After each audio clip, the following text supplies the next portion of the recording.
to go. Cool!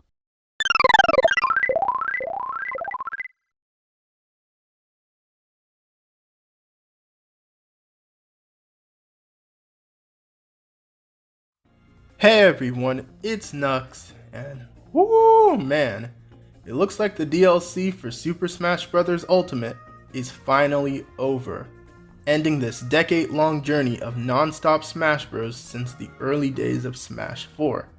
It's definitely a bittersweet end of an era, and I can't help but be stuck thinking about it. I mean, the finale was so amazing.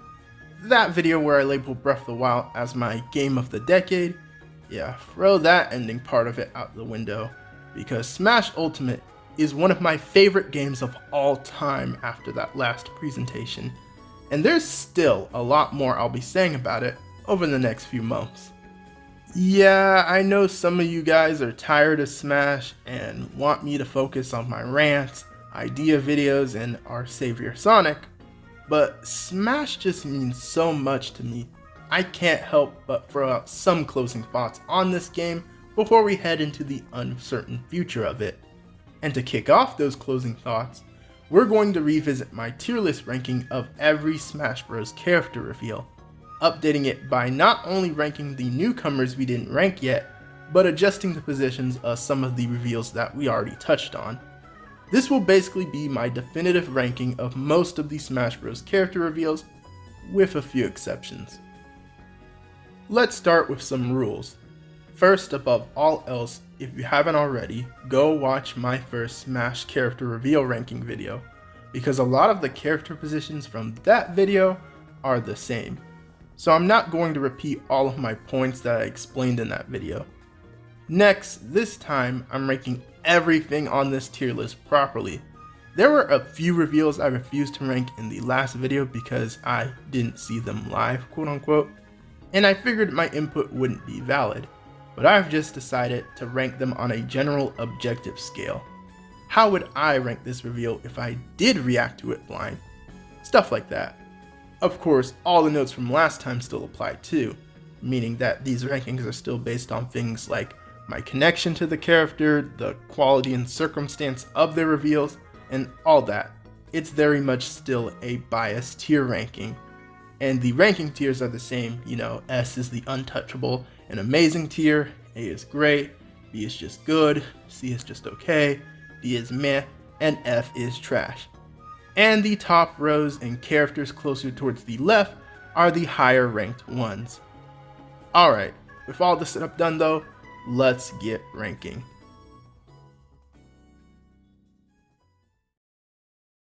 So right out the gate, you see that a lot of the positions are pretty similar to the original ranking.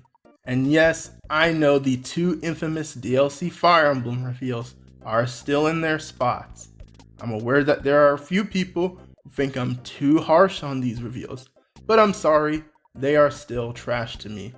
Between the cringe dialogue that tries too hard to hype them up, between showing the characters from the jump and instantly killing the surprise, between contributing to Fire Emblem being overrepresented, etc., nothing has changed there. I don't hate Fire Emblem, as you can see from other Fire Emblem character placements here, but even with their unique movesets, their reveals just sucked, plain and simple. Moving on, I just want to point out that they have Mewtwo Smash 4 gameplay trailer here, but its status as A tier is mostly based on Mewtwo's initial DLC reveal still. Same with Joker. Okay, now we can get to the new stuff and major changes to my ranking. First, the stuff I didn't rank last time. Like I said in that first video, Charizard is a fairly average and meh reveal to me. It was weird to see him come back alone without the Pokemon trainer's other Pokemon, but I will admit, the CGI and presentation for his trailer was dope. Don't let his D tier status distract from that. Next are some more Brawl reveals. The initial Super Smash Bros. Brawl reveal trailer is hard to rank since I didn't react to it live, but judging it objectively, I think it was a solid trailer for its time.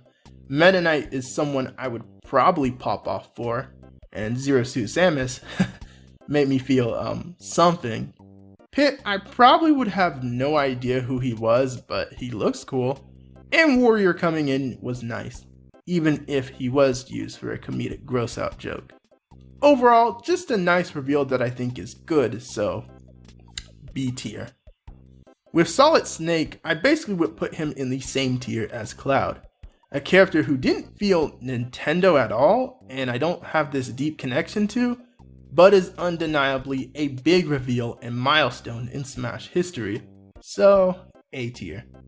And finally, the Melee reveals, which I would rank if this specific tier maker had them. Minus the reveal of the Melee intro, there wasn't as much to rank there anyway, but if I was really forced to, I say it would be around A or S tier for how amazing it was for its time. Alright, now we get to the big changes from the original tier ranking, going from the bottom to the top. Wii Fit Trainer gets bumped above Isabelle because despite still not being the most exciting trailer, the sheer shock factor of Wii Fit Trainer as a joke character is amusing in retrospect. Isabelle was a little more expected, so yeah.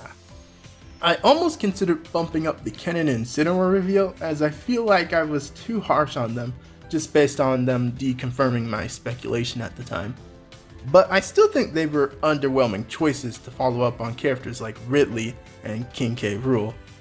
Shulk I knocked below Greninja and Min Min because despite Shulk feeling a bit less promotional than them, fact is I didn't know Xenoblade that well at all. And I have to knock some points off because the leaks ruined it a bit. I bumped up Lucina a bit closer to Robin because they were a part of the same trailer, and I still really love the fight between Lucina and Captain Falcon, so I think she deserves to be higher, despite how uninspired her moveset is. I bumped Bowser Jr. and Duck Hunt a bit down on B tier because despite how much I love the reveal of those characters in their trailers, the fact is the leaks and the 3DS version releasing first really hurt their impact. With Sonic, as much as I love him and still think he was one of the greatest Smash reveals ever, I feel like he objectively comes a bit short of the big three of Ridley, K. Rool, and Banjo. Brawl really hadn't finalized a more detailed and perfect style of reveal trailer like the trailers of Smash Ultimate did, so I have to take some points off. And lastly, Banjo and K. Rool bump a little past Ridley because despite Ridley having an amazing trailer coming off the high of the Everyone Is Here trailer, the opening shot of Samus kind of gave away that it was him.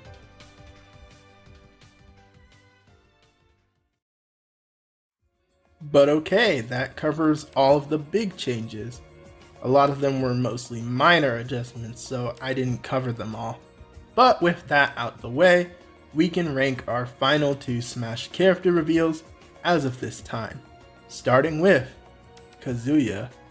And Kazuya was a pretty alright reveal to me. The closest connection I had to Tekken was my love for a few Tekken music tracks, but otherwise it wasn't too deep. I'm clearly not the biggest FGC guy, but that aside, I still love the menacing energy of his trailer and how he just tosses other characters into a volcano. Man, these Smash Ultimate trailers were dark. But yeah, he feels like a solid B tier ranking to me. But now, we get to our final character, Sora from Kingdom Hearts. Now immediately I just have to say that Sora is S tier without question to me. And this isn't just recent bias either. Sora's reveal was an intense, unreal, and emotional experience that truly was fitting for the finale to everything. Between the throwback to Smash Ultimate's first trailer, Mario slowly walking up to fire and wielding a freaking Keyblade, to that instant shock hit of Mickey God dang Mouse's keychain, like nothing but insanity with that reveal. And on top of that, I think Kingdom Hearts is a cool series that fits in perfectly with Smash Bros. Kingdom Hearts is already a massive crossover itself, Sora is already often with cutesy mascots one minute and edgy anime characters the next. Sora fits in like a glove. And the only reason that he has some backlash is because of the stupid generic anime swordsman argument that people overuse. Like, I do think Smash has its imbalance of sword-wielding JRPG protagonists, but there are so many characters like Sora that are far from that generalization. No other character had the challenge of being owned by the mega corporation that is Disney. No other character beats people up with a giant key. There is no one else like Sora, and that is why he was a great finale to me. Now, the only challenge was deciding where the heck in S tier he goes, because believe it or not, I think his impact goes beyond a lot of the other god tier reveals in S tier. Yes, even rivaling the big three of Ridley, K. Rool, and Banjo. But what prevents him from overthrowing my final few top tier reveals is that just a tiny bit of his surprise factor was eaten up by a few leaks, but he still felt like such a long shot that the leaks didn't matter. Also, it's a bit sad to see some of his iconic stuff like his Disney friends and vocal themes missing, but it's still a copyright miracle he's even standing here.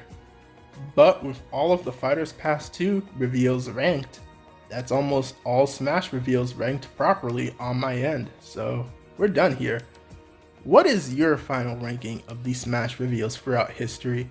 How do you feel about Sora as the last Smash character reveal for Ultimate? Let me know in the comments below. Be sure to leave a like on the video if you enjoyed it, and subscribe to the channel and hit the notifications bell to get more videos like this one. I've got more new Smash content on the way still, and videos outside of Smash, so stay tuned folks. This has been 𝗏𝗂𝘀𝗶𝗰, and I'm out. Peace.